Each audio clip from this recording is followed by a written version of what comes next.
बिस्मिल्लाहिर्रहमानिर्रहीम अस्सलाम वालेकुम डियर ऑल व्यूअर्स। होपफुली आप सब लोग खैरियत से होंगे। अच्छा डियर व्यूअर्स, आज की इस वीडियो में आप लोगों के साथ आज का कंप्लीट पेपर डिस्कस करूंगा और उसके साथ साथ इससे पहले जितने भी पेपर्स हो चुके हैं नादरा के, वो तमाम तर 1 बाय 1 करके आप लोगों के साथ उनमें रिपीटेड क्वेश्चंस में डिस्कस करने वाला हूँ और साथ ही इंशाल्लाह आप लोगों को कुछ कंसेप्ट सिखाने वाला हूँ जिससे आप लोगों के ज़्यादातर इंशाल्लाह क्वेश्चंस मैक्सिमम क्वेश्चन सॉल्व हो जाएंगे पेपर के। सो हम स्टार्ट करते हैं अपनी आज की वीडियो को। अच्छा dear student, first of all तो मैं आपको ये दिखा दूं अल्हम्दुलिल्लाह से हमारे जितने भी स्टूडेंट हैं जिनके टेस्ट हो रहे हैं तो उनमें से मैक्सिमम स्टूडेंट को इंटरव्यू की कॉल्स भी आ चुकी हैं, यानी उनके टेस्ट क्लियर होकर इंटरव्यू की कॉल्स आ चुकी हैं। अब यहाँ पर एक स्टूडेंट का एक्सपीरियंस जो शेयर किया था उसमें स्टूडेंट ने कहा कि सर 20 के 20 एमसीक्यूज जो हैं वो आपके ही आए हुए थे। तो अल्हम्दुलिल्लाह से ये समझता हूँ कि एक अच्छी बात है, क्योंकि मेरे जितने स्टूडेंट हैं अल्हम्दुलिल्लाह उनके टेस्ट जो है वो क्लियर हो रहे हैं। अगर आप लोगों ने भी टेस्ट की प्रॉपर तैयारी करनी है तो आप लोगों को थोड़े से लिमिटेड से ही नोट्स मिलेंगे, उनमें से आप लोगों ने तैयारी करनी है। तकरीबन 200 से 300 एमसीक्यूज होंगे, जस्ट आप लोगों ने वो पढ़ने तो इंशाल्लाह उसी के अंदर से आप लोगों के यही सारे एमसीक्यूज आ जाएंगे पेपर के अंदर। सो स्टार्ट करते हैं अपनी आज की वीडियो को।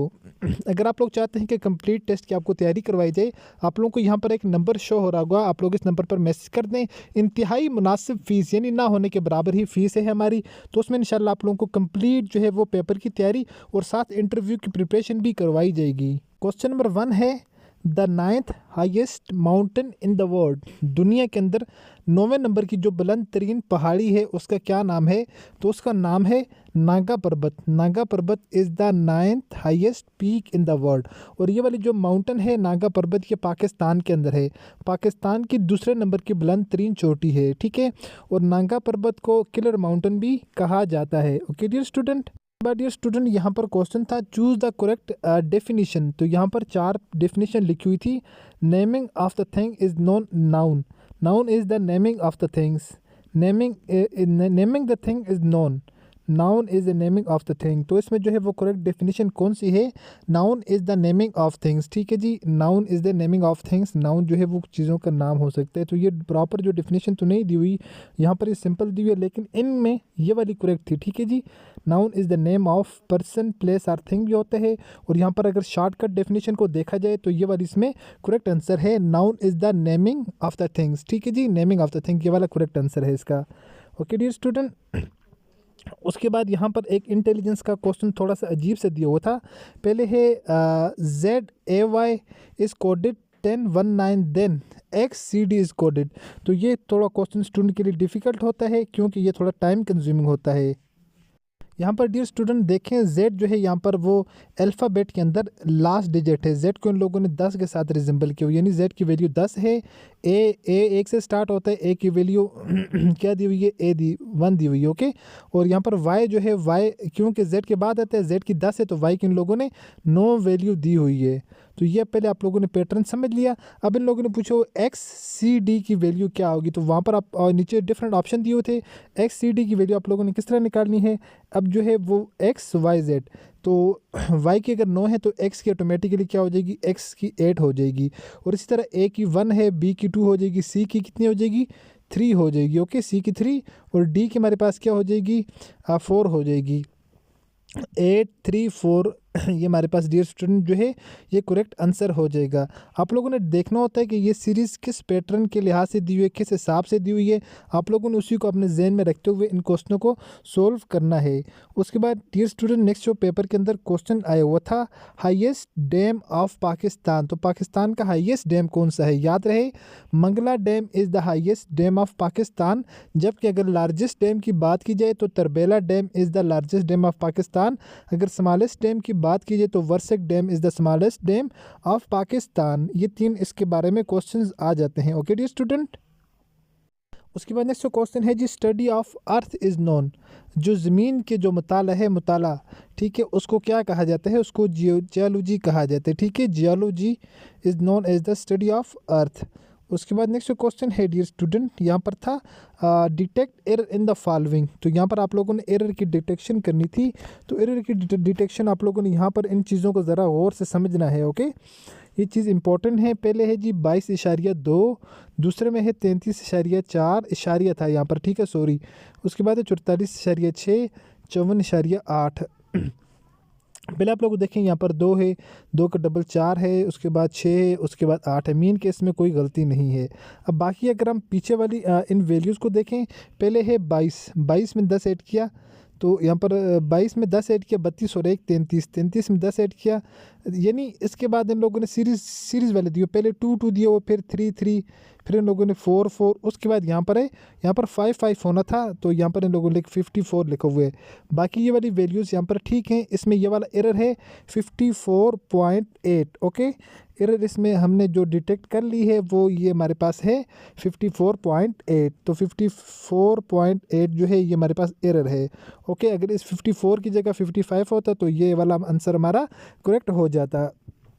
तो ये वाला क्वेश्चन आया हुआ था पेपर के अंदर।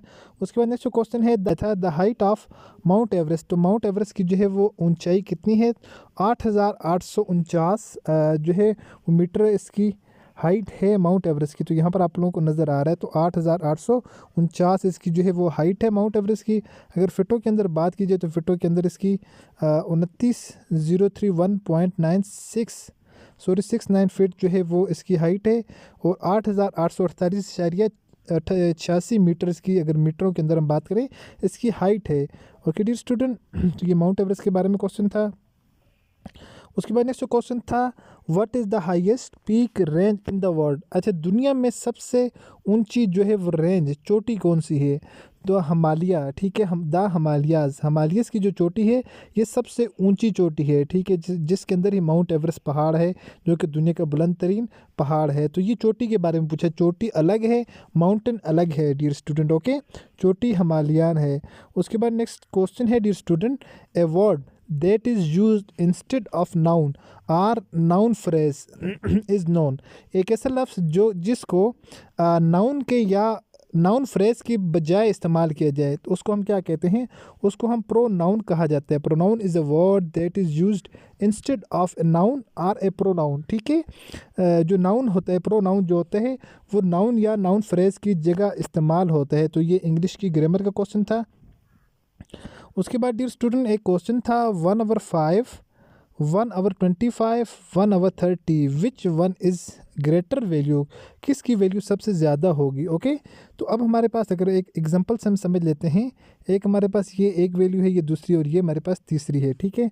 अगर ये हमारे पास 1 over 5, ये देखें 1 over 5, 1 over 25, ठीक है। इसके अगर हम 25 पार्ट कर दें, इसके अगर हम कितने 1 over 30 पार्ट कर दें, इसके इस एक के 30 पार्ट कर दें, इस एक के जो है वो 25, इस एक के 5 कर दें, तो सबसे बड़ी इसमें जो सबसे बड़ा पार्ट होगा वो किस वाले का होगा? वो 1 over 5 वाले का होगा, ठीक है। 1/5, यानी एक पार्ट के 5 हिस्से करने हैं इसमें। इसका यह मतलब है एक पार्ट के 5 हिस्से, इसका मतलब एक पार्ट को 25 मरतबा डिवाइड करना, इसका मतलब है एक पार्ट को 30 मरतबा। तो सबसे जो ग्रेटर पार्ट होंगे हमारे पास, अगर हम एग्जांपल से इसको समझें, सबसे ग्रेटर पार्ट हमारे पास जो होंगे वो 1 over 5 के होंगे। सो हमारे पास करेक्ट आंसर भी 1 over 5 हो जाएगा। 1 over 5 is greater 1 over 25 and 1 over 30। उसके बाद डियर स्टूडेंट नेक्स्ट जो क्वेश्चन है हमारे पास, विच वन इज़ डिफरेंट। पहले हमारे पास है फ्राइडे, दूसरा हमारे पास है सैटरडे, तीसरा हमारे पास है मंडे, चौथा हमारे पास है मार्च। अब यहाँ पर आप लोग देखें डियर स्टूडेंट, ये भी इंटेलिजेंस का क्वेश्चन है। फ्राइडे दिनों का नाम है, सैटरडे भी दिन का है नाम है, मंडे भी दिन का नाम है, जबकि मार्च यहाँ पर जो है ये एक मंथ का नाम है, ठीक है जी, महीनों का नाम है। सो मार्च इज़ डिफरेंट फ्रॉम अदर, ठीक है। तो मार्च जो है ये बाकी सबसे मुख्तलिफ है। तो आई होप कि आप लोगों को मेरी आज की वीडियो पसंद आई होगी डियर स्टूडेंट। वीडियो को लाइक कर दिया करें और चैनल को भी सब्सक्राइब कर दिया करें। मिलते हैं नेक्स्ट वीडियो में इसी तरह एक और इन्फॉर्मेटिव वीडियो के साथ। अपनी दुआ में याद रखिएगा और देखते रहिएगा चैनल वे ऑफ लर्निंग। अल्लाह हाफिज़।